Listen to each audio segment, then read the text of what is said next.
blessed Sunday sa iyo, mga kapatid. At ganun din for those who are watching on the internet, blessed day for all of you. Now, alam po ninyo, tayo po we're doing a new series. Tama-tama, alam niyo bakit? Kasi, ang bilis ng panahon, no? February na naman. So, anong pumapasok sa isip niyo pag Pebrero? Wow, siyempre, ano pa? Love. Pero ganyan na ngayon, ganyan. Para tatlo. Now, kasi di ba sa JOY Jesus, others, and you. Now, alam po ninyo, lahat tayo somehow, gusto nating minamahal tayo. Tama? Sino sa inyo yung ayaw kayo, gusto nyo galit ang tao sa'yo? Obviously, nobody in his right mind who would desire for people to hate you. Ayaw natin yun. Gusto natin yung mamahalin tayo. Bakit? Kasi for some reason, may saya pag binamahal. Tama? Kaya pag ang tao, when they are being rejected or perhaps parang hindi mo nasisense na mahal ka, tanggap ka, malungkot, masakit sa damdamin. Kaya nga, ang ating series ay tamang-tama, Love and Joy, Discover the Connection. Kasi kung gusto mong maging masaya, kailangan maranasan mo ang pagmamahal. Ang problema, hindi mo alam yon hanggat hindi mo ipinapasa. Di ba? Malungkot yung love kasi naintindihan natin, kaya nasasaktan tayo sa bandang huli, ay yung pag-ibig na makasarili. Yung pag-ibig na ang focus tayo. Pero ang totoong pag-ibig, hindi ganoon. Mamay papaliwanag ko sa inyo, kasi yung ating naintindihang pag-ibig ay pag-ibig sa ilalim ng tinatawag ng fallen world. No?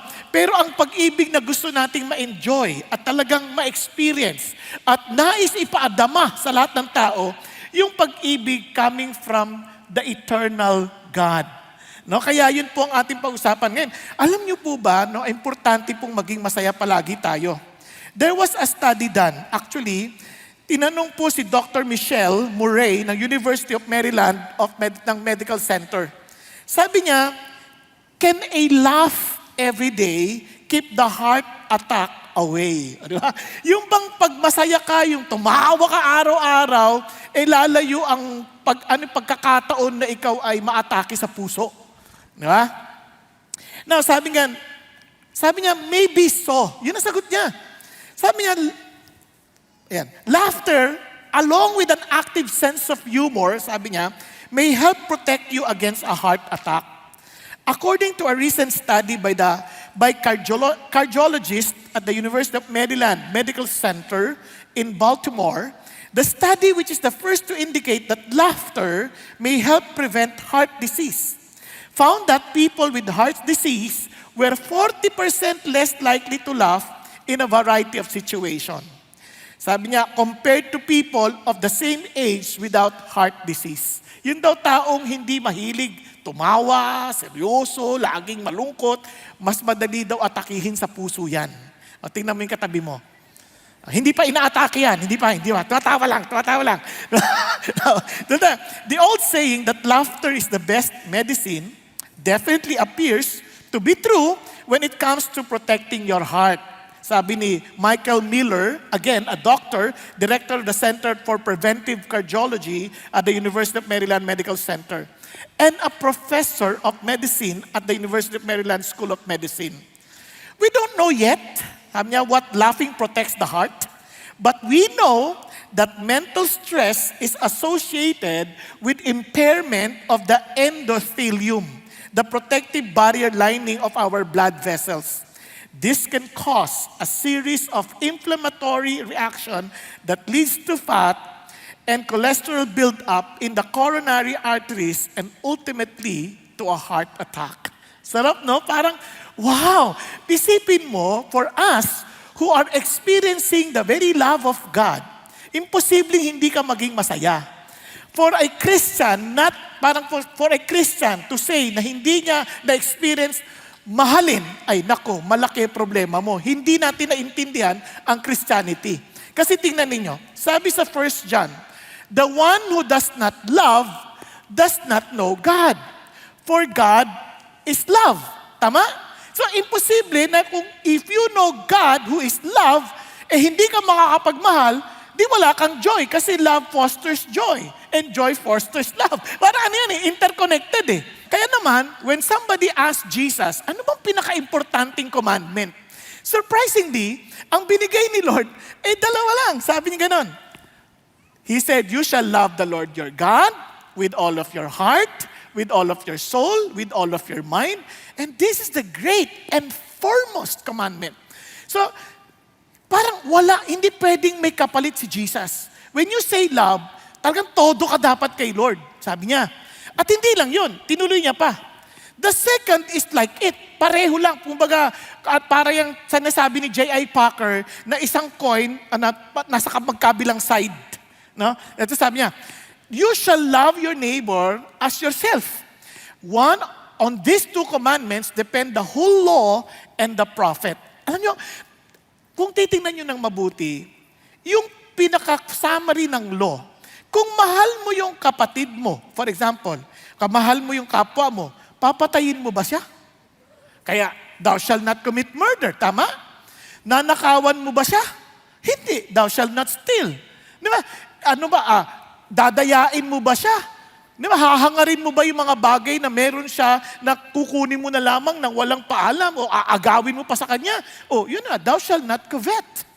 Napansin niyo, lahat ng utos na yan, nakaangkla yan sa bagay na tinatawag na loving one another. Kaya tama si Paul, nasabi ni Paul sa Romans 13, sabi niya, love does no wrong to a neighbor. Obviously, therefore love is the fulfillment of the law. Kapag nagmamahal ka, sinusunod mo na yung batas. Alam niyo po ba yung salitang common sense?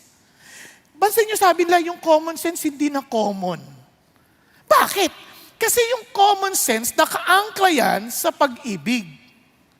Parang ganito, sino naglagay niyan dito? Di may matatalisod dyan. Somebody got stumbled. Common sense naman, dapat hindi mo nilagay dyan. Nakuha ninyo? Andiyan pa kayo? Sabi, sino naglagay ng bag dito? Nakalagay na nga, no reserve. Common sense naman. Nakuha nyo? Parang hindi mo na, pagmamahal yun Parang, para naman, hindi kayo to sa ibang service. Hindi. Kasi nakaupo na kayo. Tinan mo yan. Yung mga nakatayo sa likod, mayroon pang bakante 3 dito. Ni-reserve nyo ba yan? Sorry. Meron pang upuan. Sabi niya, iba kasi nakawawa, nakatayo na lang. So anyway, balik tayo dito. So, ibig sabihin, kahit doon sa, halimbawa, sa cafeteria, di ba? Cafeteria, kainan yun So yung kakain, wala nang maupuan. Parang, common sense naman. Bakit nilagay yung bag dito? Hindi kayo to kasi nakakain na kayo. So hindi kayo to, sa ibang service. No, what I'm trying to say is this. Kasi nga, yung word na yun, dapat love yun Ngayon, yung batas, basically, sabi nga ni Paul, ginawa yan para sa mga lawless, yung mga hindi sumusunod. Kaya nga, yung law is a tutor for us on how to live the Christian life. Habang wala pa yung reality, binigyan niya tayo ng tutor. Yung tutor ngayon ang magtuturo sa atin paano gawin yun sa buhay. But the moment life comes to us, the real love, the very God who is in us, yung tutor, hindi mo nakakailanganin. Nandyan na dapat yan. Nakuha po? Pero kailangan yan mag-grow. Hindi hindi yan automatic. Kailangan yan mag-grow kasi hindi inherent sa bagong buhay natin, kumbaga sa dati nating buhay, yung love, na sobra tayong selfish. Papaliwanag ko konti mamaya para mabilis na tayo. Pero ito lang. So, kaya binalagyan ng batas. Ganito yan. Halimbawa, napansin nyo doon, wala namang sinabi, okay. Kunyari, nakalagay doon, clay go. Clean as you go. Tama ba? So, ano ibig sabihin? Para sa susunod na gagamit, out of our concern and love for others, lilinisin natin bago tayo umalis. Tama? Tama po. So walang law doon. Ano lang yun? Parang clay go lang, nakalagay lang doon. Parang sinasabi lang sa atin how to express our love towards others. Hindi sinusunod. Halimbawa, mga pasaway. Hindi sinusunod. Ang gagawin na ganyan, if you do not clean the table before you go, you will be penalized by 1,000 pesos. Naging law. Napansin niyo ba? Kaya yung law, tutor yon para turuan ka paano express yung love. But the moment love comes in, that law should no longer be necessary. Ang problema lang, because we are still in a fallen world, yung law kailangan pa rin. Naiintindihan? Andiyan pa kayo? Nasusunod na, para maliwanag sa atin. Kaya nga nakakatuwa, tinan nyo, ang kalye natin, nakakatuwa, mapagmahal ang mga drivers natin. Kaya sa ibang bansa, pintura lang okay na. Pag solid line, alam nilang hindi na sila papasok. Tama? Sa atin, hindi pwede yon. Yan ay suggestion lamang. Kasi lahat tayo mapag-isip, kaya kailangan lagyan ng bakod sa gitna. Nakita niyo yung difference? Kasi nga, hindi natin masunod. Tayo, sobrang pasaway. Diba? Kaya, hindi ko ini-insulto ang mga Pilipino, ha? Alam niyo naman, eh. so yun ang challenge sa atin. No, sana nagsimula ng lahat ng yan. Bakit naggaganyan tayo? Kasi nahiwalay tayo sa pagmamahal ng Diyos. Bigyan kita ng konting kasaysayan. Ang kaaway ng pag-ibig ay kasakiman or selfishness. Kaya nga, sabi ng isang pag-aaral, na if you want to be miserable, bibigyan kita, ito lang daw ang kailangan mong recipe para maging miserable ka, sabi niya. Una, tingnan nyo lagi mo lang isipin ang iyong sarili. Sigurado yan, magiging miserable ka, sabi niya. Lagi mong kausapin ang iyong sarili.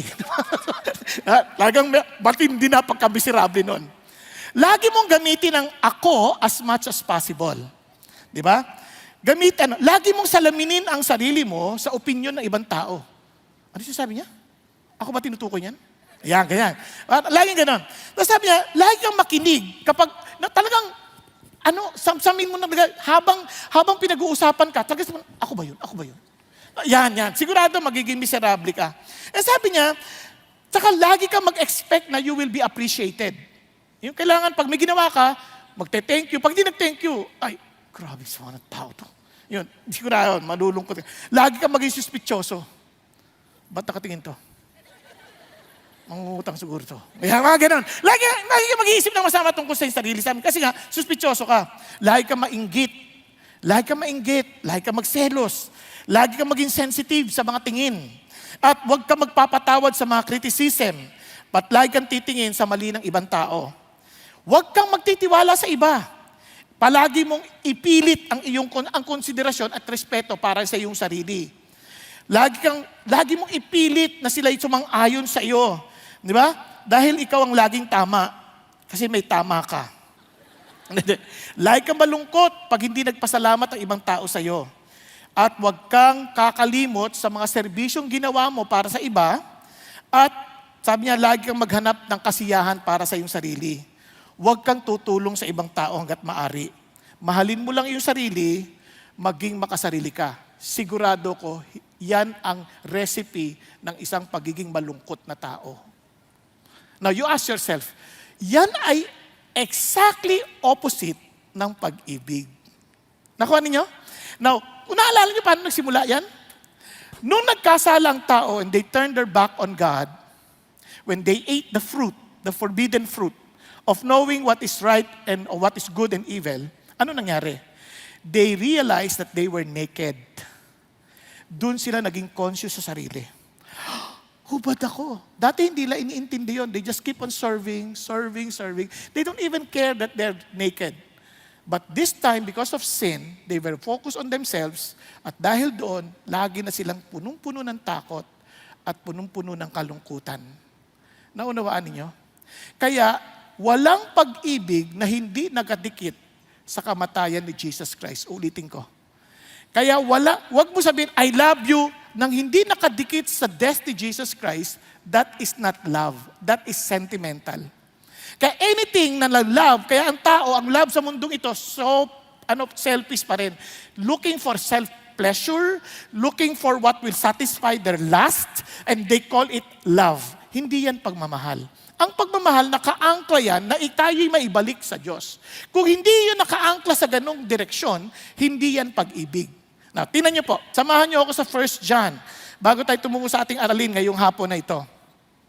Gusto ko lang maging maliwanag to para madali natin pag-usapan. Sabi ng Panginoon Diyos, look at this.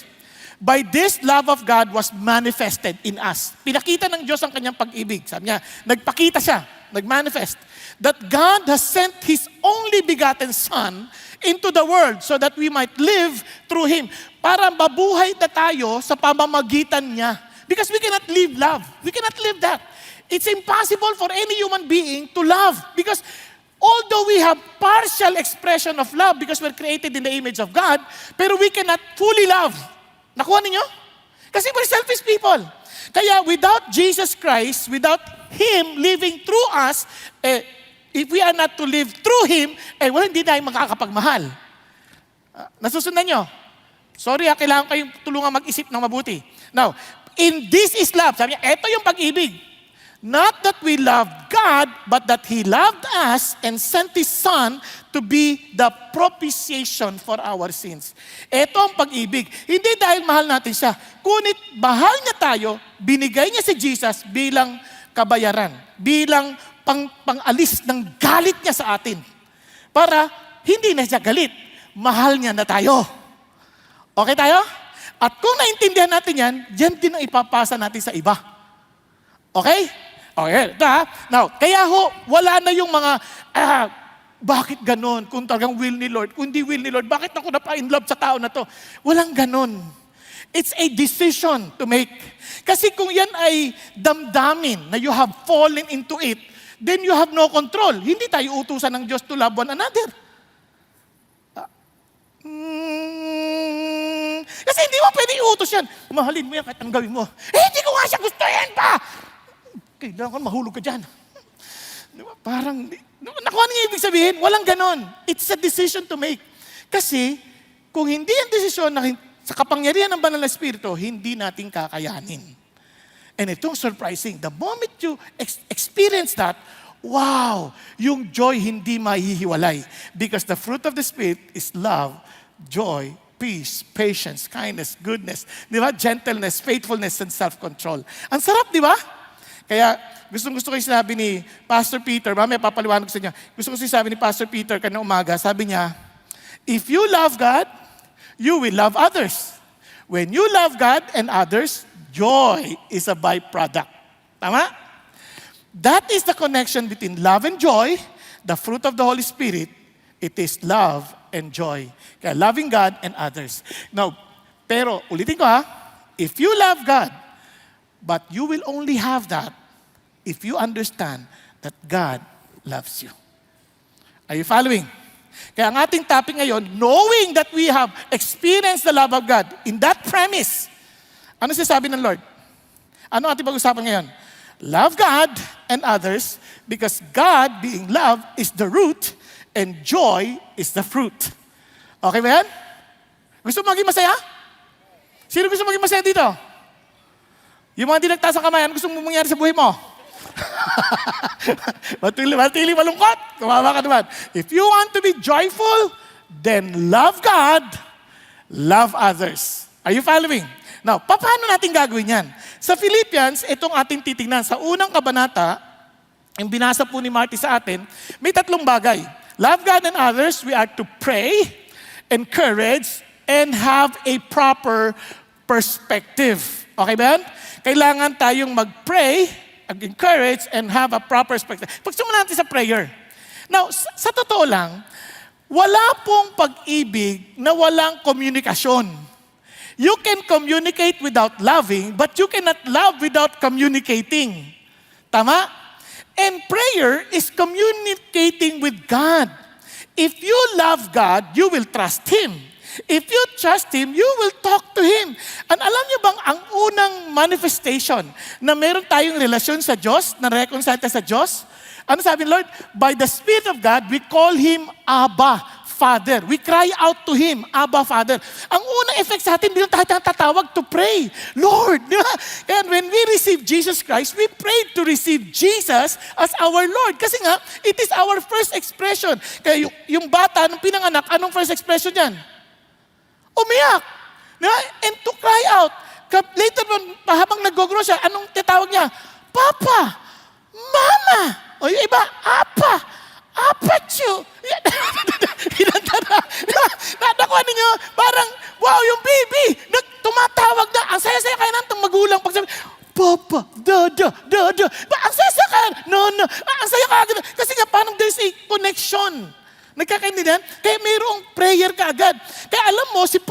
alam niya yung pagmamahal na yun, dahil alam niya may communication, meron pang alaala. Alaala. Kaya it's not about the gift, it is the thought. Di ba naalala niyo? Kaya ito, tingnan niyo. Paul, ito na, tingnan niyo si Paul. Paul and Timothy, bondservants of Christ Jesus. Being a follower of Jesus, you are called to be friends of God, friends of Jesus. And yet, sa kanilang idea, sa kanilang isip, this is how we express our love to the Lord. We never see or we never search for our identity somewhere else. Pag sinabi mong bondservant, I am totally identified to Jesus alone. He is my master. Yes, He is my friend. But to me, para sa akin, hindi ko lang siya friend, kundi master ko siya. He is my master and I'll just do whatever He wants me to do. His wish is my command. Ganun siya magmahal kasi love is dying to self. Kaya para si Simon, kahit parang kaya lagi nare-relate ang pagmamahal sa mag-asawa, napansin niyo ba yon? Pag bago mag-asawa yan, naku po, yung babae, for example lang, sunod lang sunod yan. The man speaks and the woman listens. Di ba sabi nga sa yung theater act, pag sinabi, sweetheart, oh yes dear. You want coffee? Yes dear. Here's a coffee. May coffee. Later on yan, coffee na i-offer yan, hindi coffee, coffin. Ang labo! Di ba? Parang, teka. Ito yung coffee, agad-agad dyan, sumusunod dyan. Bakit? Kasi ganun yung pagmamahal, yung nature. Gusto-gusto ko tayong paglingkuran. Tingnan nyo, yung mga babae, bago kayo mag-asawa, pinapangarap nyo, ipagmaplansya ko yan, ipaglalaba ko yan, ipagluluto ko yan, di ba? Ipagsisilbihan ko yan. Nung asawa na, walang silbihan. Iba na. Ay, alam ko yan, nag-asawa na ako. Ang dami ko na na-counsel, nakita ko na yan. Parang totoong-totoo na parang willing ako to serve that person. Pero bakit? Kaya nga yung love na yun is expressed by I am a bondservant of Jesus. Whatever He says, His wish is my command. Di ba? Pero alam mo, pag yung pag-ibig malayo na, reklamo na ng reklamo, pag may sinabi, yung hirap naman inuutos ni God. Hindi ko kaya yan. Pag ganyan na yung heart natin, ay nako, baka nakalimutan na natin ang apoy ng init ng una nating pag-ibig sa Diyos. Are you following? Na tuloy tayo. And to all the saints in Christ. Sino sinusulatan niya? Mga saints. Mga buhay na tao yan, hindi patay. Mga buhay na tao yan. And sabi niya, saints in Christ Jesus, ang ibig sabihin ng saints, set apart for Jesus Christ. They have the same heart as ours. Ito yung mga tao na to na they see themselves in Christ, not in themselves, not in their career, not in their accomplishments, but in Christ. Diba? Kaya sabi niya, to the saints who are in Philippi, including the overseers, the deacons, so kasama sa sulat, hindi lang yung general Christians, the saints. Kaya pag sinabi yung saints, ikaw saint ka. If you belong to Jesus, you are set apart for Jesus Christ. If you live for Jesus, you're a follower of Jesus, you're a saint. Na? And itong sinusulatan ko, ikaw to, sinasabi ni Paul. At yung saint na yan, hindi lang yun, pati yung overseer, yung pastor, yung bishop, yung kung sino man nangangalaga dyan sa grupo na yan, siya sinusulatan ko. Baging mga deacons, mga nagdilingkod para sa kanila. And grace to you and peace from God, our Father and the Lord Jesus Christ. Ganun ang kanyang heart. And tingnan niyo si Paul. Alam nyo na nakikipag-communicate, say, I thank my God in all my remembrance of you. Ang sarap, no? Parang yung kanyang relationship with you, nakadikit si God. Napansin nyo, loving God, loving others? Lagi nakadikit yan. Yung Lord, Lord, thank you sa mga taong ito. Thank you. Tingnan ninyo, ilan sa inyo nag-a-attend ng D-group? So, yung iba, hindi pa nakakapag-attend. Hindi ka naman hinihusgahan. I pray that one day you will really make a decision to exercise love. No? Ganito yan. Yung sa D-group na yan, it is a group where, kasi laki natin So, tayo, we will have to grow one another and fulfill the Great Commission as smaller body. Okay? Sa ganito, mahirap masabi, I love all of you. Mahirap yun. Kasi iba sa inyo manloloko hindi kayo. Naku, ano ba yan? Yun, wala rito. Kasi, just to be honest, may mga dito, hindi naman talaga nagsaservice para sa Panginoon. Mga nagnanakaw lamang. Hindi kayo to, ibang service. Ang hirap naman ito. Pero kung ikaw yon, bahala ka na. Magsisi ka. Diba? Now, balik tayo dito sa usapan natin. So, When you come, so we want to help one another. Tama? We want to help one another and grow in the Lord. Kasi carry one another's burden and fulfill the law of Christ. Yan sabi ng Lord eh. So sinusunod natin sinasabi ng Panginoon. So we help one another. So in a day group, most of probably, minsan hindi naman nakakatuwa lagi yung leader eh. Minsan yung leader yun ang laging absent. Tapos magre-reklamo tayo, magagat tayo. Ano ba klase leader yan? Hindi naman nakakatid. Pero when was the last time you prayed for your leader? When was the last time you asked, kamusta siya? Ba't di siya nakaka-attend? Baka nagkasakit? Baka hindi makalabas ng ospital? Baka nasa ICU? Ang dami pwede nangyari. Baka nagkagulo yung pamilya niya. Kasi the first person to be attacked by Satan, leaders. But how are we praying for them? Whenever we remember them, are we remembering them to thank the Lord? Parang, Lord, thank you for this leader who once somehow sacrificed herself or himself for us to grow in our relationship with you. Di ba? May mga ganong tanong eh. Hindi lang yun, yung kasama natin mismo. Pinagpe-pray ba natin? Lord, salamat po talaga sa kapatid na ito. Lagi siyang present sa service. Lagi siyang present. Tsaka magkakainan kami. Ang sarap niyang kumain, Lord. Nakakahawa siya. O, di ba? Mag-thank you tayo sa Lord. Hindi yung, grabe, lakas kumain, no? Parang di nagtitira. Di, mag-thank you kami, appetite siya. Nakuha ninyo? Malay nyo, once a week lang siya kung kumain, doon lang sa D-group. Di ba, naging service pa natin yun? Kaya, what I'm trying to say is this. Yung affection niya, grabe, Lord, I'm thankful to you, O God, remembering these people. Lord, I thank you. Then always offering prayer with joy in my every prayer for you all. Di ba ang sarap? Just imagine if all of us here in CCF, whenever we pray for one another, sobrang saya ng ating puso. Lord, thank you kay Pastor Bong sa kanyang pagpipreach dahil ang haba niya mag-preach. Lagi kaming overtime. Hindi yung, grabe, lagi ng overtime. Paano nang kami uuwi? di nakuha ninyo. Pero nakabalik ka naman. Di praise God. You're safe. No, kidding aside, I'm not excusing myself. But what I'm saying is this. Why don't we turn our prayers into thanking the Lord for each one of us instead of complaining before the Lord? Diba? Kasi magkakapatid tayo, imagine, yung taong katabi mo, ligtas, makakasama mo sa eternity. Pag-isipan nyo. Yung anak natin, sometimes we remember them, ang naalala natin yung mga hindi pagsunod. Ba't hindi natin naalala yung mga pagsunod nila? And let's thank the Lord for their obedience, for their willingness to study, kahit hirap na hirap sila. Hello?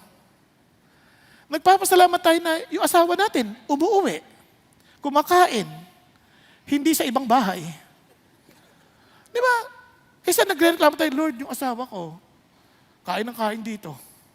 Saan mo gusto kumain? Sa iba. Pag sa iba, hindi lalo sasaktan loob mo. Di ba? Mas masarap ang luto niya kaysa sa akin. Sabi niya, oo. Patay. Di ba? Naintindihan ninyo? Kaya magpasalamat tayo. Kaya doon pa lang, maintindihan mo, yung alaala at saka yung pakikipag-usap at yung pagkangamusta, magpo-flourish ng pag-ibig eh. Kaya if we want to grow in loving God and loving others, then commune with God. Grow in communication with the Lord, in prayer, in the meditation of the Word, in being filled with the Holy Spirit. Then also praying for the rest of the members of your D group. I would not require you to pray for everybody dahil imposible yun. Dahil hindi nyo maalala. But at least in your small group, you pray for one another. And thank God for one another. Amen po? Don't only thank the Lord because you were blessed by that person. Thank the Lord because that life is saved. And that life belongs to Jesus. At kung hindi pa, an opportunity for that person to come to know the Lord. Are you following? Kaya yung prayer, napaka-importanting indikasyon yan of our love. Tignan nyo ha, for God is my witness, look at the words, how I long for you all with the affection of Christ Jesus. This love, these feelings, this affection that I have for these brethren, is not something that I invented myself. It's not because they're good, because they're very affectionate people. No, because of the affection of Jesus Christ. And this I pray that your love may abound still more and more in real knowledge and all discernment. Ang prayer prayer niya, mag-grow pa sila sa pagmamahal. Kasi ngayon, ang dami ng maling konsepto ng pagmamahal. Ano sinasabi na, pagmahal mo ako, agad-agad nakalabas na yung nguso. Manood ka ng sine. Mahal mo ako? Ano yan? Di ba kung mahal mo yan, di intayin mo yung kasal. Tuwan-tuwa nga ako nung kinasal anak ko eh. Nung magkikiss na lang, sabi niya, hindi kami marunong. Bakit? They were pure from beginning to end. Hanggang sa dating ng kasal, they knew they preserved themselves for Jesus. Kakaintindihan? Di ba, ang sarap ng pakiramdam na, wow, hindi sila marunong. Yung iba, expert na eh. Napanood sa YouTube. Pero the challenge is this, in this world, yung pagmamahal has nothing to do yung satisfaction of ourselves, but the satisfaction of God's glory. Kayo yung prayer, sabi niya, Lord, affection of Christ, and this I pray that your love may abound. Bakit? Tingnan nyo. Tingnan nyo kung bakit hindi kailangan tayong mag-grow sa pag-ibig. Ito ang pag-ibig, sabi niya. Everyone who hates his brother is a murderer. Tama? And you know that no murderer has eternal life abiding in him. So, yung murderer, hate.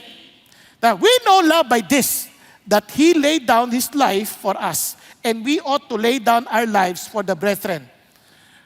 We need to grow in love. Tanong ko, tingnan niyo katabi niyo. Handa ba kayo mamatay para sa taong yan? Tingnan niyo, hindi niyo matingnan eh. Parang, mukhang patay na, pastor. Ano ka ba? Tulog lang yan? Tingnan mo yung katabi mo. Sabi niya, are you willing to die for that person? Wow! Mapapatay ko. Wag. Pag pinatay mo yan, hatred, brother, murderer. God wants us to what? To die for the person next to us. Are we willing? Ay, paano yan? Ang hirap naman ata.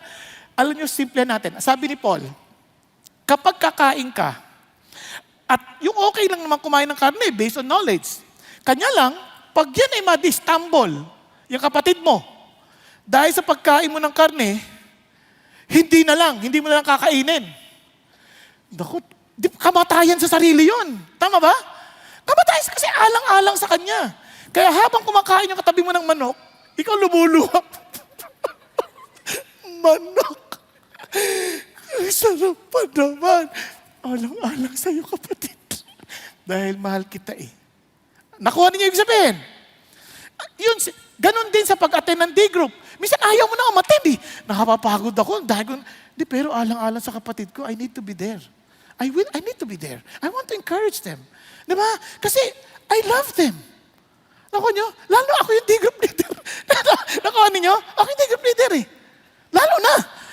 Sa totoo lang, ako as a D-group leader, there are times na pagod din ako physically.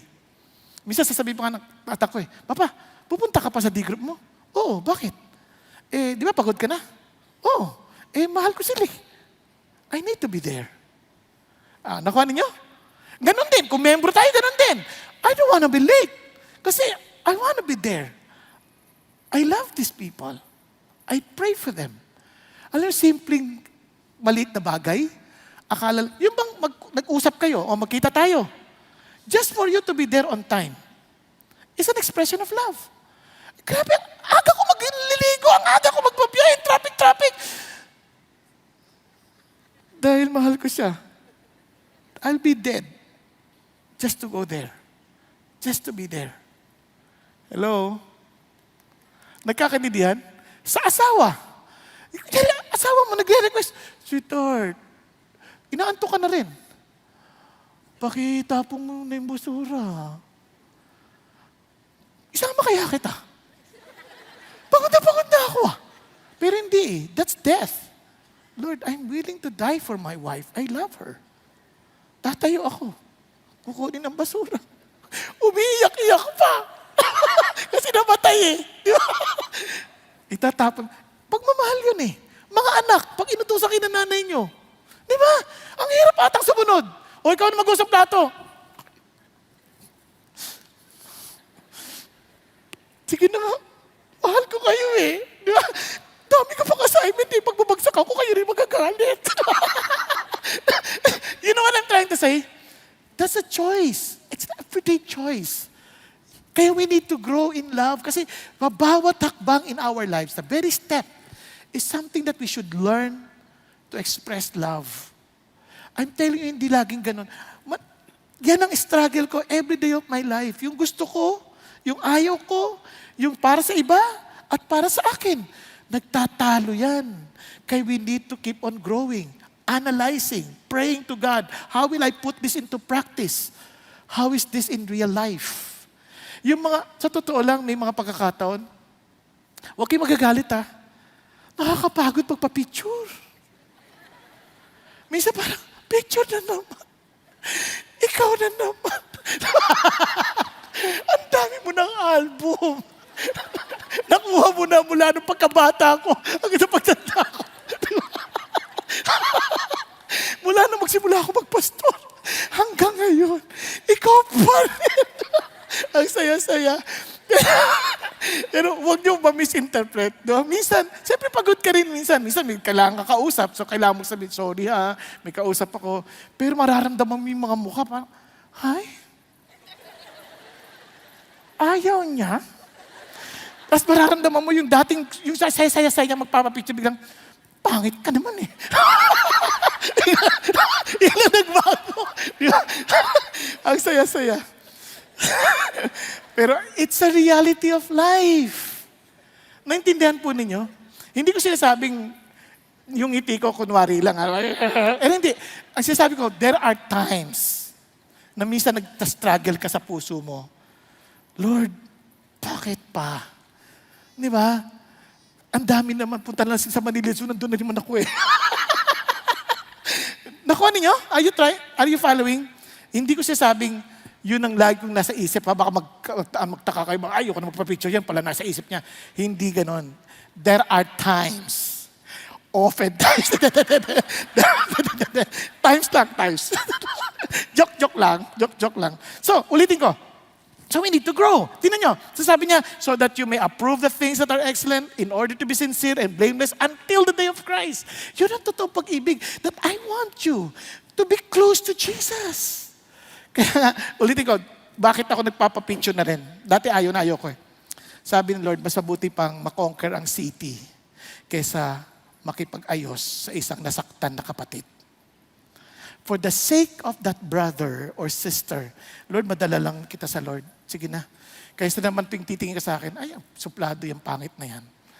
So hindi mo na marinig yung message, sayang naman, di ba? Pero alam mo yung mamang yan, nagpapapicture yan kahit ang sama ng hininga niyan. Pero okay na rin. Mabait. Nakuha niyo yung difference? All because of Jesus. All because of Jesus, nothing else. I want you to be drawn to the Lord. I want you to love Jesus. Yun ang idea niyan. All of us, titiisin ko na to dahil gusto kitang malapit kay Jesus. Gusto ko maranasan mo yung pagmamahal na nararanasan ko. Kaya sabi niya, having filled with the fruit of righteousness, which comes through Jesus Christ, to the glory and praise of God. Di ba ang sarap nun? Wow! Kaya nga, sabi nga ni Martin Lloyd-Jones, the prayers beyond any question. The highest activity of the human soul, man is his greatest, at highest when upon his knees, he comes face to face with God. So your love with God and love for others, lalo nag-overflow as you learn to pray for others and learning to commune with God. Are you following? Now, alam niyo po ba, yung mga tao na minsan ang hirap kasama, subukan nyo, ipag-pray nyo. Lagi. Huwag niyo ipag-pray mawala. Huwag niyo pag-pray kunin ni Lord. Huwag ganon. Ipag-pray niyo na yung gusto niyong makita sa Kanya, Lord, hindi siya palangiti. Sana makita ko siyang palangiti. Pag-pray niyo. And you will see the difference. Amen? Okay, good. So, naalala ko ganito magmahal si George Muller. He has 5 friends. And he prayed for them. Yung kanyang 5 kaibigan, after many months, one of them came to the Lord. After 10 years praying uninterruptedly, talaga walang tigil na pagpe-pray, 2 others were converted. It took 25 years para sa ika-4. And alam nyo, nung 93 years old na mamamatay na siya, yung isa hindi pa rin tumatanggap kay Lord. Kaya, nung araw ng kanyang libing, nandun yung kasama niyang last na pinagpe-pray niya. Nung nilulubog na siya sa lupa, nilagay na sa lupa, biglang sumigaw yung mama. Alam niyo kung ano sinigaw niya? Sabi niya ganito, "Oh God, be merciful to a sinner like me." He accepted Jesus at the very funeral of George Muller. Kaya huwag kang magsasawa. Pag-pray mo. ang Diyos pa rin ang sumasagot sa panalangin.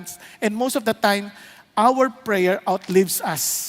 Kasi si Lord hindi nakakalimot. He's faithful in answering our prayers. Kaya huwag kayong magsasawa, huwag tayong mga kamag-anak natin, mga pagpipray natin palagi. Number 2, encouragement. Encouragement. Alam nyo, napakaganda, no? Alam nyo, sa buhay, minsan nakaka-discourage ang ating mga kapatid. Sabi natin, God, ganito ba ugali nito? Ba't naman ganito to? Pero if you notice it, even Paul, when he was imprisoned, instead of these people getting discouraged because they found Paul as their parang, wow, he is our teacher, encourager, talaga ito, praying for us always, and yet he was imprisoned because of Jesus. So nakaka-discourage to some of them. Parang, Lord, ang labo, parang ba't ganito? Pero Paul was encouraging them. And in fact, kahit sa atin, minsan nadi-discourage tayo, parang, pinagpipray ko matagal, walang nangyayari. Itong kapatid na to, parang hindi nagbabago. Hindi. Listen to this. Sabi ni Paul ganito, in view of your participation in the gospel from the very first day until now, sabi niya, for I am confident of this very thing, that He who began a good work in you will perfect it until the day of Christ Jesus. Ang sarap na, sabi niya, huwag kang magmadali. Hindi pa tapos si Lord dyan.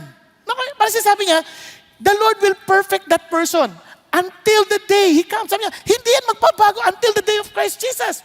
Kaya relax ka lang. Kaya nga, gusto ko lagi sinasabi ni Pastor Peter sa amin, pinapaalala sa amin palagi, learn to see people not as they are, but what they can become in Christ. Minsan, nagsasawa na tayo sa kapwa natin. Ayoko na kausap yan. Ayoko na yan. Nakakainis lang yan. Hipokrito yan. Ilang beses ko nang pinasabihan yan. Wala naman nangyayari. Ayoko na yan. Ay, itong asawa ko, wala na pag-asa. Ilang beses ko nang sinabihan yan. Itong anak ko, wala na talaga pag-asa. Relax lang. Minsan nga, tayo rin, hindi rin tayo nagbabago basta-basta eh. Kaya sinasabi ng Diyos, teka, alalahanin natin to. Ano yung mangyayari dyan? In time, si Jesus Christ, tatapikin yan. May araw yan. Relax ka lang. So instead of complaining, i-encourage mo yung tao na yan. Parang ganito. Yung kaibigan ni Philip Yancey, sabi niya, pinakwento niya kay Philip Yancey, alam mo ba, kasi medyo alcoholic to eh. Tapos nagre-recover. Pag ako na late sa church, pagdating ko, parang tinginan na lahat yan. Alam ko na sinasabi na sa akin, you are not as responsible as we are. Nakuha niyo yung pakiramdam? Ay, grabe naman to, late. Iba naman sa damit, di ba? Grabe, hindi naman yung damit yan. Ano ba yan? May ganun na kagad. Sabi niya, sa AA, sa Anonymous Alcoholic ba yan? Alcoholic Anonymous. Anong una? Alcoholic muna. Hindi kasi ako alcoholic eh. Pasensya na kayo. So, sa Alcoholic Anonymous, pag na-late ako, bigla silang tatayo. Yayakapin pa ako. Sabi niya, bakit? Alam ko, nag-i-struggle ka kung a-attend ka o hindi. But you have won it. You tried your best to be here. Kaya na-late ka. Grabe, no? Kasi totoo lang, ilan sa atin ang gano'n, na pag ganyan, na-late lang sa D-group. Naku, salamat sa Diyos, dumating ka. Bakit? Alam ko, nag-i-struggle ka. Iniisip mo kung a-attend ka o hindi dahil gusto mo magpahinga na lang. And yet you chose to still come kahit late ka. I'm blessed with your life, brother. Di ba? Ang sarap pakinggan, ano? Na encouragement, parang, wow, o nga, no? Sana ganun tayo, no? Yung ma-exercise natin yung pagmamahal na yun because of the love of God. Kasi hindi tayo pinagsasawaan ng Diyos, eh. Hindi siya nag-give up sa atin. He's not giving up on us. Kaya kung iniisip mo parang ayaw na ni God sa'yo dahil nakakapagod ka na, lahi ka ng dapa, hindi ka sinusuko ng Diyos. Hanggat buhay ka, maintindihan mo yung kamay ng Diyos, lahi ka niyang hinahabol. Nagkakaintindihan? Pakisabi mo sa tabi mo, hindi ka din sinusuko ng Diyos. Kaya huwag ka sumuko. Tinan mo, tulog ka na. Wag! Pinagmamasdan ka ni Lord. Sabi niya, ang cute ng anak ko, tulog na tulog. Oh? Hindi ka niya sinusuko, promise. Now, look at this. Kaya napakaganda. Paano natin gagawin yan? So what should we do? Ganito tayo makipag-usap. Let no unwholesome word proceed from your mouth. Parang sabi niya, kung meron man kayo nasabing hindi maganda, tigilan nyo na yan. Wag na wag nyong gagawin yan. Yun ang sinasabi niya rito. Yung mga bagay na hindi nakakatulong, nakakabuti sa tao, wag na. Wag mong ikalat o chismis pa. Kung may sasabihin ka na makakasira sa ibang tao, tigil mo na yan. Yun ang sinasabi niya rito. Tigil mo na yan. At sabi niya, but only such a word is good for what? Edification. Yung word na edifice. Diba? Yung nagbi-build. Para ka nagtatayo ng building. Kasi sabi nga gano'n, yung mga salitang nagbi-build, yan bang sasabihin mo, nakaka-build ba yan? Yung iba, maganda yung sasabihin, hindi maganda yung tono. Pogi mo! Grabe naman to. Ewan ko sa'yo! Kahit anong gano'n sasabi, pag yung tono, pangit, iba dating no? Nakuha ninyo? Iba, kailangan yung make sure na yung nakakarating, nakaka-build ba ito? Alam niyo minsan sa mga mag-asawa, because you get so used to each other, minsan hindi na tayo maingat sa the way we talk with one another. Kasi inisip natin, asawa ko naman, naintindihan niya na yun. Parang, pag sinabi mo, maganda yung motibo. Ayan, meron kang dumi sa mukha. Ano ka ba? Hindi ka naglilinis sa mukha mo. Ganun ang pagsabi. Sa halip na, uy, meron kang dumi sa mukha. Uy, meron kang itim dito. Ano ba yan? Pag asawa ka na, tingnan mo yung mukha mo, hindi mo tinitignan. Tingnan mo sa salamin. Ano ka ba? Ibang-iba yung dati. Kaya ikaw naman mukha kang tanga. Bata ba ako? Nakuha niyo yung sabihin? So, ito sinasabi ko sa inyo kasi napapanood ko ito. Sa totoo lang, minsan di tayo maingat. Kaya pagka kumakain, pag anak natin, pag ibang tao, yung pagkain niyo po, nalaglag. Di ba?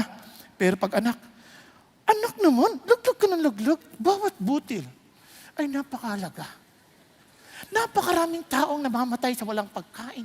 Pero ikaw, laglag ka ng laglag ng butil. Sinisi na sa iyo ang buong famine ng mundo. Dahil sa isang butil na nalaglag. Nakuha ninyo? So, minsan isipin natin, ano ba itong sinasabi ko? Nabibuild ba yung tao? Kaya gusto ko yung kwento ni Pastor Peter kanina umaga. Si Benjamin West, ito po si Benjamin West, siya po isang artist, kilalang artist. At sobrang nakakatuwa po siya kasi siya po ay isang American artist na in-appoint ng King George III as history painter. Biro niya, in-appoint siya. At naging presidente ng Royal Academy of Arts. Isa sa talagang one of the celebrated artists sa history. Alam niyo ba, paano siya nagsimula? Paano ka ba nagsimula ng maging pintor? Dahil sa halik ng mama ko. Kiss of my mom. Anong ibig mo sabihin? Isang araw, iniwan niya ako para alagaan yung kapatid kong si Sally. Hindi naman madali mag-alaga ng bata, di ba? Bata rin siya, hindi rin siya ganun katanda. Inalagaan ko si Sally. Ngayon, ang pagdating ng mama ko ay ang daming kalat. Hindi ko alam kung exaggerated ang kwento ko kasi narinig ko lang yung kwento kanina, ha? Kaya lang, minsan exaggerated ate acting ko, no? Pero di bali na, kanina, ang daming kalat. So, na-imagine nyo na. Tapon dito yung mga pinta, tapon dyan, dami-dami, kalat. Kung ikaw yung nanay, paano ka? Ano ang dating mo? Pagdating, sa totoo lang, sa common na nanay na nakikita ko, sigurado ko, yung kalat na yon dadami pa. Ano pinagagawa ninyo? Ba't yung kinalat ito lahat? Nilalong dumami. Ikaw bata, sabi ko, alagaan mo si Sally. Nakisali ka pa sa gulo. Nakuha ninyo? Pero ito, amazing, yung nanay nagpigil.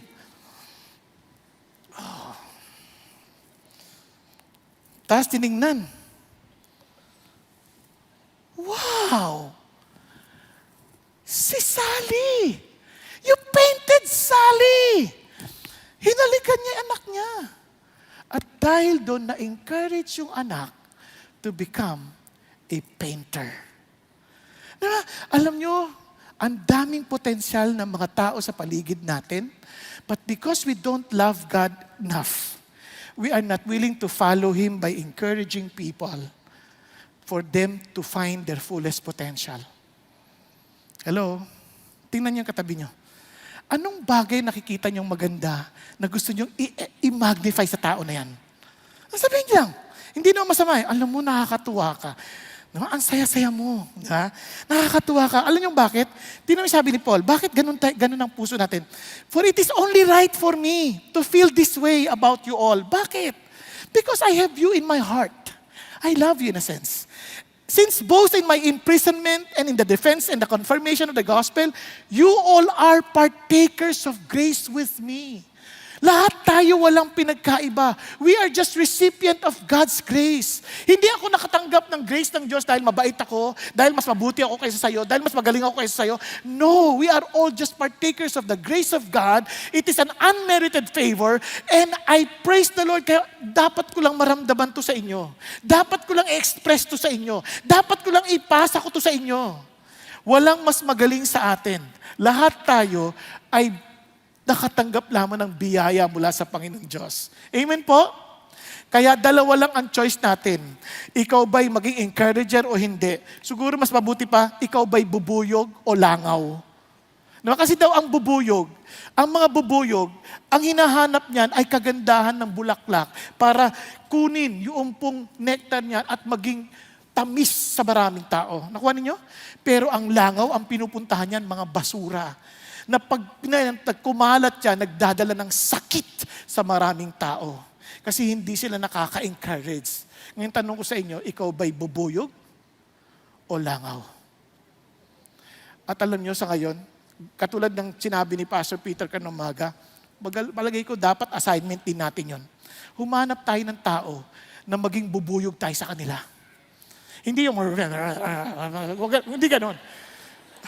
Iba naman iba yung application mo eh. Hindi ganyan.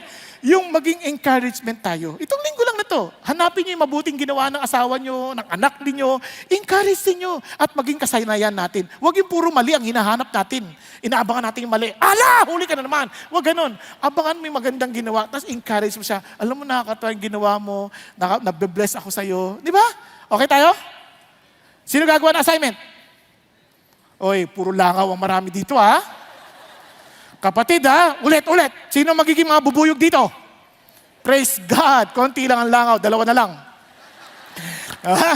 And finally, perspective.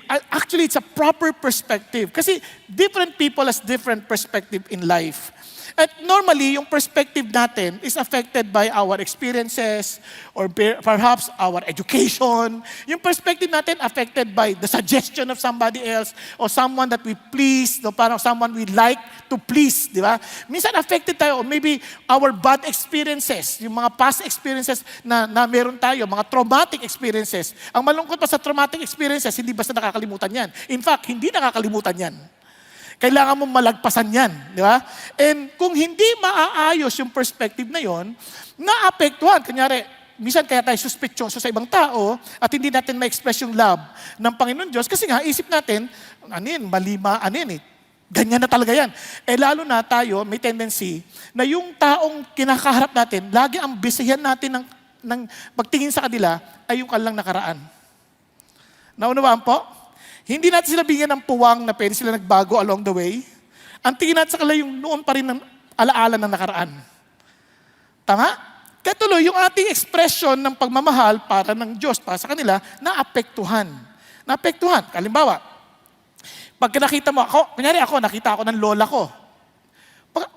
Si Tutoy, Tutoy pa rin ako kahit ang laki-laki ko na. Napansin niyo ba yun? Sa tingin niya, ako pa rin yung Totoy noon na walang isip, na laging napapagalitan. Hindi niya naisip na, hindi na po ako si Tutoy. Anak ba? Minsan ganun pa rin tayo sa ating mga anak. Kahit yung ibang sa ating mga anak, college na. Ang tingin pa rin natin mga bata, o yung baon mo, dala ka ng baon mo. Matanda na yan. Kaya na niyang kumain ng baonan. Diba? Huwag masyadong, so naapektuhan pati yung pagtingin sa sarili, naapektuhan. So yung perspective, napaka-importante. So, paano natin maaayos yan? If we belong to God and we love God, obviously we want to see things from God's perspective. Tama po? Mahal ko si God eh. Gusto ko makita yung paraan niya, pagtingin niya sa tao. Kaya nga, ang pagmamahal sa mag-asawa, halimbawa lang, hindi titigan. Kaya nga sabi nga ni Antoine de Saint-Exupéry, love is not gazing at each other. It's looking towards the same direction. Bakit? I need to see my wife from God's perspective. Anong tingin ng Panginoon sa asawa ko? Hindi anong tingin ko sa asawa ko. Di ba? Ganon din yung asawa ko. Anong tingin ng Panginoon sa akin? Hindi anong tingin niya sa akin. Kasi yung tingin niya sa akin, limited eh. Nakuha? Pero yung tingin, bakit namatay si Jesus para sa tao na yan? Bakit si Jesus mahal niya yan? Bakit si Jesus pinili niya yan? Ganun, titingnan mo siya from that perspective. Diba? Ganun din sa inyo. If I look at you, I should look at you from the perspective of God. Why did God love you? Why did God die for you? Nakuha niyo ibig sabihin? There is something in you that God was willing to sacrifice His own Son. So I need to see you from that perspective. Kaya maapektuhan yan, paano? By learning to trust His Word, to study His Word, as in, to trust in His promises, and to trust in God's character. Importante yun. Kaya naalala ko, lagi tinuturo sa atin ni Pastor Peter yun. Our thinking affects our emotion, and our emotion will affect our action, and obviously, it will affect our experience. Tama ba? So, sa atin, importante yun. Ano ang tingin natin sa pinagagawa ng Diyos? When God says, love your brother, love your sister, love your brethren, minister to this person, I want them to be saved. Anong nakikita ng Diyos na hindi natin nakikita? Bakit minsan wala tayong pakialam sa buhay ng ibang tao? Kasi hindi natin nakikita that God wants to save this person from the worst as in experience that he would have if he has no Jesus. Parang, iniisip ko to, no? Para iwan ng Lord ang comfort ng heaven, para iligtas ang katauhan, matinding kaparusahan ang ating haharapin pag hindi niya tayo niligtas. Na parang siya lang ang tanging solusyon. Sobrang sukdulan ng ano kayang kaparusahan yun. Nakuha ninyo? Kaya si Paul, when he was in prison, imagine na, nakulong na siya, ang kanyang perspective pa rin, kakaiba. Tingnan ninyo, samahan niyo ako sa Philippians. Balik tayo sa Philippians 12. Now I want you to know, brethren, that my circumstances have turned out for the greater progress of the gospel. Ang kanyang nakikita, yung pag-ibig ng Diyos sa katauhan. Yung gospel, the good news, the only hope of humanity. Kasi sabi niya ganoon, itong circumstansya ko, nakulong ako, not because of crime, but simply because I followed the Lord. Parang labo naman ni God. Sumunod na ako sa iyo, tapos nakulong pa ako. Labo naman ito. Eh sabi niya, hindi. Yung circumstance na yun, sa totoo lang, is a greater progress of the gospel. Parang lalo pang ang nag-advance yung kingdom ng Diyos. Lalo pang ang napaabot ko sa marami, yung mensahe na magandang balita ng Panginoon. Napansin niyo yung love, lagi nakadikit sa gospel? Now, balik tayo dito. So that my imprisonment in the cause of Christ has become well known throughout the whole Praetorian Guard and to everyone else. Now, ano yun? Sino ba itong mga Praetorian Guard na ito? Ito mga Praetorian Guard, ito yung mga elite guards. Ito ay mga grupo ng mga bantay, hindi ordinaryong bantay. Ito yung makakalapit sa emperor. Ito yung malapit sa, kumbaga sa palasyo. Eh isipin nyo, shifting sila. Magpapalitan sila. Every 12 hours, palit. No, in their mind, bilanggo nila si Pablo. Sa isip ni Pablo, bilanggo ko sila. Kasi wala silang choice. Makikinig sila sa message sa akin. Hindi naman siya nandoon. Parang sabihin sa bilanggo, God, labo naman ninyo. Kinulong niyo ako dito. Wala naman akong kasalanan. Ba't kayo ganyan? Unfair kayo. Hindi ganun ang sinasabi ni Paul eh. Sa kanya hindi na-advance yung gospel. Ang sasabi niya, kamusta na kayo? Kamusta ba ng buhay niyo? Buti, dito kayo ngayon. Hindi kayo napalaban sa gera. Okay. Kung mapalaban kayo at mamatay kayo, alam niyo kung saan kayo pupunta. Napansin niyo ba yun? Hindi ko alam kung ano usapan nila ha. Baka lang. Pero kaya tuloy, naku, thank you Paul, thank you. Dinabalita nila ngayon sa taas. Kapati asawa ni Caesar nakakilala sa Panginoon Diyos. Ang daming mga leaders na nakakilala sa Panginoon. Bakit? Nakarating doon yung mensahe ng Panginoon Diyos. Kaya minsan yung mga pangyayari sa buhay natin, sa halip na magreklamo tayo, isipin natin ano ang connection niyan sa divine appointment ng Panginoon. Bakit ako nagkaroon ng ganitong problema? Baka nais ng Diyos makausap mo yung doktor na magsisilbi sa'yo. Naalala ko may doktor na tumingin sa akin sa lalamunan. Sabi niya, parang may cancer ka. Sabi niya, ganun ba? Talaga? Sabi niya, hindi ka ba natatakot? Ba't ka natatakot? Ano ka ba? Ikaw, natatakot ka ba? Sabi niya, dapat natatakot ka. Kaya pala siniran kong gospel, hindi tumanggap sa Lord. Kasi, ba't ka matatakot? Lahat mo tayo mamamatay. Parang malungkot na iba sa inyo. Kahit ayaw mong tanggapin ang katotohanan na lahat tayo mamamatay pa rin tayo. Wala exempted dyan. Tingnan mo yung katabi mo, sabi mo, alam mo, mamamatay din ako. Diba? Lahat naman tayo eh. Walang exempted dyan. Ang tanong lang, handa ba tayo? Naku ha, kaya dapat ang ating naiisip sa mga problema, ano ang palatuntunan ng Diyos para sa problema na yan. Bago magpatuloy, pakinggan natin muna itong testimony na ito ha, para makita natin sa totoong buhay, sa ngayon, pwede pa rin maranasan yan. Okay po? Panoorin po natin ang patotoo ni Sister Ellen. The year 2003 was a turning point in my life. I had experienced 2 ectopic pregnancies, which led to the removal of both my fallopian tubes, making natural conception impossible. I grew up believing that God is good, but in my pain, I wrestled with questions I never dared to ask before. Lord, why did you allow this? Am I being punished? What am I supposed to do now? I became angry, bitter, and envious inside. One day, while I was waiting for a job interview, someone handed me a copy of The Purpose-Driven Life. The question on its cover caught my attention. What on earth am I here for?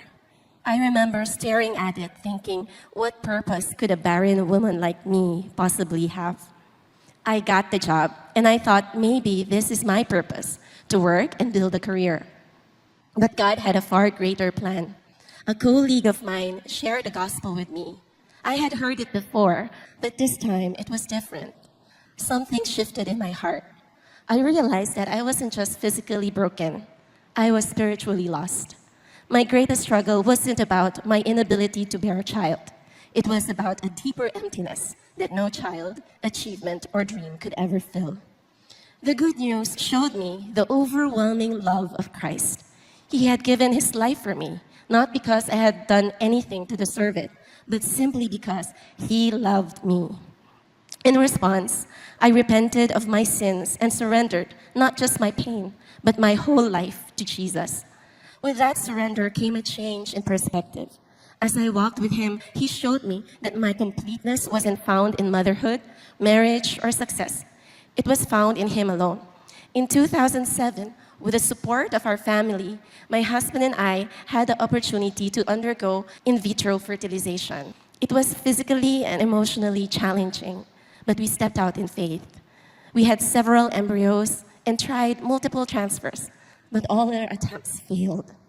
Each failure was painful, yet unlike before, I was no longer hopeless. This time, I knew whom to run to. Taking God's no was difficult, but he reminded me that his plans were always for my best. He had given me a new perspective that whether or not I became a mother, my identity and purpose were secure in him. Though my heart still carried the longing for a child, I understood that God's no, or not yet, is never without a purpose. In 2013, God opened the door for me to serve in CCF as a staff member under the office of Pastor Peter, and later in Women to Women under Ms. Diana. My more than 10 years of serving the Lord in CCF gave me countless opportunities to discover how God had gifted me. My life is not defined by what I lack, but by how God can use me to bless others. I found joy in serving, sharing the gospel, discipling, and loving the people he placed in my life. In January 2023, we received a notice from our fertility clinic about our one and only remaining frozen embryo from our 2007 IVF procedure. It was our last chance, an opportunity we never planned. The pain of miscarriages and multiple transfers in the past resurfaced. I wondered if I had the strength to go through it again. Miss Diana spoke words that I now know were God's gentle nudge at that time. Don't close the door on the possibility. Give the Lord an opportunity to answer as you seek him. If he says yes, it's a win. If he says no, it's also a win. Once again, God was asking me to trust him, not the outcome, but him. So my husband and I prayed. We laid everything before the Lord, surrendering to his will as we proceeded with the embryo transfer. Fast forward to today, me and my husband are grateful parents to our 9-month-old baby boy, Isaac. Praise God. He is a living testimony of God's perfect plan. Looking back, I see how different my perspective has changed when I gave my life to Christ. Before, I thought my life was over when I lost my ability to conceive. Now I realize the true life began when I encountered and experienced the love of God. Before, I believed that joy could only come from having what I had lost. Now I know that true joy is found in trusting God's plan and embracing His purpose for me. Before, I thought my story was defined by barrenness. Now I know my story is all about God's amazing grace and faithfulness.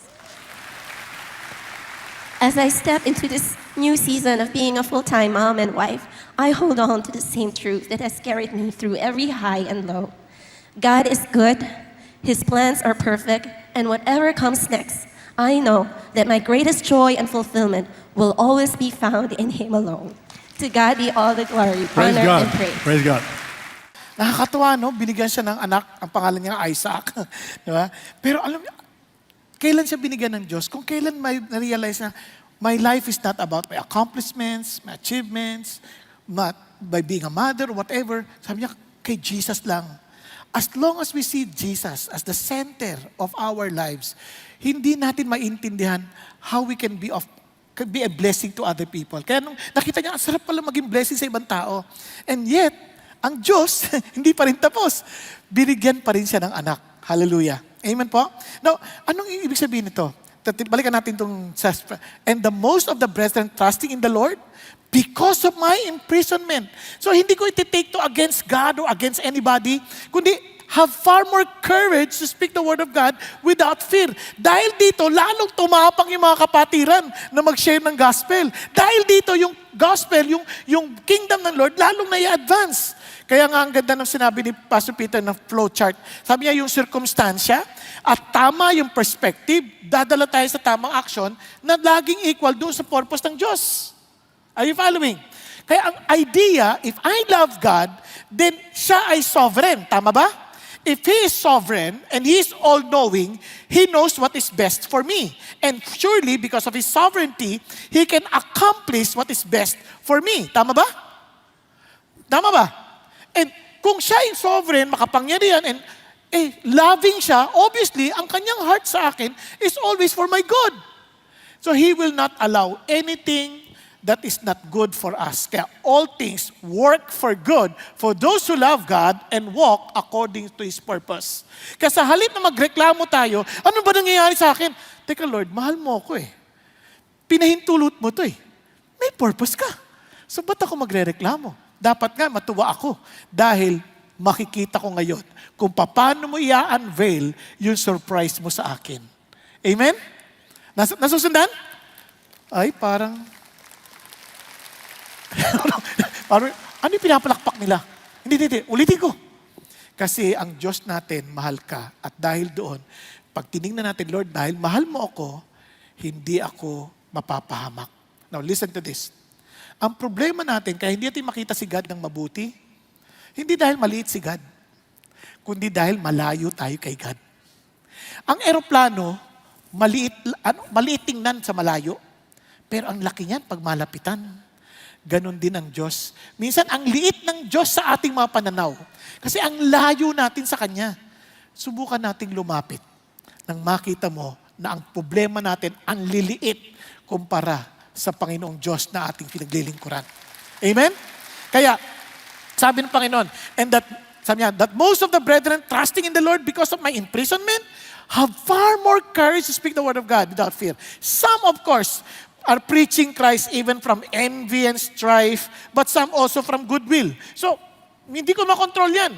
Masamahin ka lang, purpose, hindi ko na poproblemahin yan. Dahil wala na sa control ko yan eh. Pero isang bagay lang. The latter do it out of love, knowing that I'm appointed for the defense of the gospel. The former proclaim Christ out of selfish ambition, rather than from pure motives, thinking to cause me distress in my imprisonment. Hindi ko na yan poproblemahin. Kasi malayo na sa control ko yan. Nakakulong ako, wala akong magagawa. Pero ito lang ang isakasaya ko. Only that in every way, whether in pretense or in truth, Christ is proclaimed. And in this I rejoice, and I will rejoice. Para sa akin, madala lang yung mensahe ng kaligtasan ng tao, which I care more, which God cares for these people. Masaya na ako doon. Kasi kung sa totoo lang, hindi na, kahit masama motibo nila, hindi naman sila makakalusot kay God. O makakalusot sila sa akin, pero hindi sila makakalusot kay Lord. Kaya huwag nyo nang problemahin yung hindi nyo kontrolado. Ang isipin natin, ano yung pinagagawa ng Diyos sa atin. Amen po? Andiyan pa kayo? Now, kaya naman, ano sinasabi ng Diyos sa atin? Kaya gusto ko yung kinentry. Kasi si Pastor Peter, kwento niya to dahil nakausap niya pa raw eh. Ako, actually, nabasa ko lang siya in Torture for Christ. At ito pong maman to, si Richard Wurmbrand, sa Russia to, talagang grabe ho, pinipersecute sila. Pero hindi niya sinuko si Jesus. Sa totoo lang, lagi pa siya nagpipreach. Itong sabi niya, tuwa ako sa sinabi niya, it was a deal. We preach, and they beat us. Sabi, nag-preach kami, gulpi kami. We were happy preaching, and they were happy beating us. Masaya kami nagpipreach, masaya naman silang ginugulpi kami. Kaya, everyone was happy. So, ang mahalaga, lahat kami masaya. Hindi niya siya, lagot kayo sa akin, mamapatay din kayo ng Panginoon Diyos. Walang ganon. Masaya kayong ginugulpi kami, masaya kami nagpipreach. Everybody's happy. Hallelujah. Di ba? Ang sarap ng ganong buhay na parang ang gaan ng buhay mo. Bakit ganon na lang siya? Tulad din ni Paul, itong sabi niya, "For I know that this will turn out for my deliverance through your prayers and the provision of the Spirit of Jesus Christ, according to my earnest expectation and hope, that I will not be put to shame in anything, but that will all boldness, Christ will even now, as always, be exalted in my body, whether by life or by death." Isa lang iniisip ko, itong katawan na to, magbigay kalwalatian at karangalan sa aking Panginoong Diyos. Yun ang pag-ibig. Nagkakaintindihan? And look at what he said. For me, to live is Christ, to die is gain. Alam niyo, maraming tao hindi makapagmahal at hindi lang ma-enjoy ang buhay. Kasi if we are to live for wealth, mawawala yun. Mapupunta lang yun sa mamanugangin ninyo. Joke lang po. Mapupunta lang sa ibang tao na hindi nyo alam kung aalagaan nila o hindi. Nakuha ninyo? We are to live for what? For fame? Makakalimutan ka din. Meron akong nag-perform ako ng funeral service sa isang 92-year-old na kilala at sikat na tao. Hindi mo na rin maalala ngayon. It's fleeting. Kaya to live for fame is loss. Sabi niya, relationship. The person closest to you hurts you the most. Hello? Yun bang for me to live for that relationship? Yung iba sa atin, parang patay na patay tayo. Hindi masamang mahalin ang ating asawa. Pero dinadaya ka, tapos ikaw naman ang walang... Tumingin ka ulit kay Jesus. Di ba? Wag ka mabuhay para lang doon sa asawa mo. Mabuhay ka para kay Jesus, then you will see. Kasi pag mabuhay ka sa asawa mo, wala rin. It's a great loss at the end. Kaya ang tanong sa atin ngayon, kanino ka nabubuhay? Kanino ka bumabangon tuwing umaga? Huwag naman Nescafe. Huwag. Sana pare-pare tayong sasabihin, for me to live is Christ, to die is gain. Kaya kanina po, kausap ko po si Pastor Erwin. Very close po sa amin si Pastor Erwin. Tinulungan niya po ako sa ministry, to start all over again. At yung kanya pong asawa, si Ate G, nung nagkaroon siya ng cancer, tinanong siya, how does it feel to have cancer? Sabi niya, alam mo, wala akong talo. If I die with Jesus. I'm with Jesus. If I live for Jesus. Kaya kahit saan ang pumunta, panalo. And I pray for all of us. May we have that kind of life and perspective where we can love. Hindi tayo natatakot madaya ng ibang tao. Hindi tayo natatakot ma-take advantage tayo dahil bakit? Isa lang alam natin. Si Jesus ang mahal ko. At dahil mahal niya ako, gusto ko ring maranasan yung ang pagmamahal niya para sa iyo. Kaya for me to live is Christ, to die is gain. Tayo pong lahat ay yumuko at pumikit sandali. Ito nga, bago tayo mag-end in prayer, tanungin lang sarili niyo, kanino ka ba talaga nabubuhay? Talaga bang kay Jesus? or someone else. And sigurado ko, if you're not living for